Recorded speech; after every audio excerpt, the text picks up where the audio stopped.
সূর্য ওঠেনি, শীতকালে এটাই একটু হয়। ঠান্ডাটা মানে কুয়াশাটা এত বেশি হয়ে যায় মাঝে মাঝে। এই অ্যাক্সিডেন্টগুলো মানুষেরও যেরকম হয়, সেরকম এই অবলা প্রাণীগুলোরও হয়।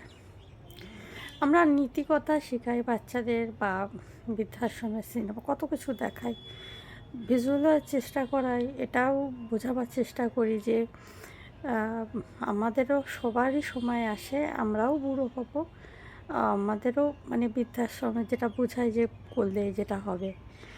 এগুলো নীতি কথাই তো আমরা আমাদের জন্যেই এই সচেতনতা স্প্রেড করি যে আমার বাচ্চা যেন আমাকে না করে, কিন্তু আমরা তাদেরকে এটা এই নীতি কথাটা শেখাই না, বা কোথায় ল্যাক করে যায় যে বাচ্চা ঘরে আশ্রয় না দিতে পারি, আমরা মনেও না দিতে পারি কিছু অংশে।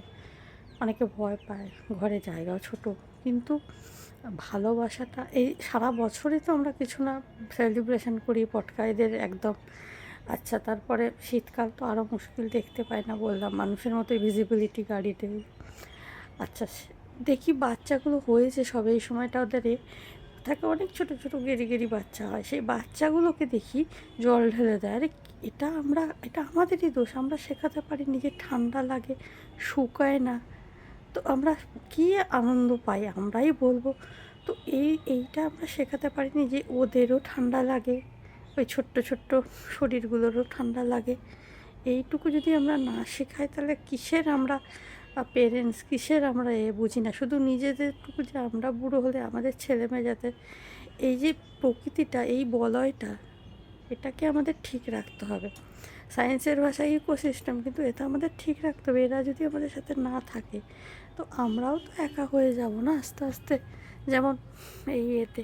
তো এইটুকু আমাদেরই নিতে হবে, যে শেখাতে হবে যে এই যে যারা নেচারের সাথে থাকে, শালিক, চড়াই পাখি, বা এই হয়ে গেছে কাক, এই এই এই পুটুগুলো, এদের সবাইকে আমাদেরকে, এদের অস্তিত্বটাকে আমাদেরকে বজায় রাখতে হবে। একটু কোথাও মনের কোনো জায়গা দিতে হবে যে এদেরও ঠান্ডা লাগে, এদেরও রক্ত পড়ে, এদেরও হয়, এইটুকুই, বাস এইটুকুই।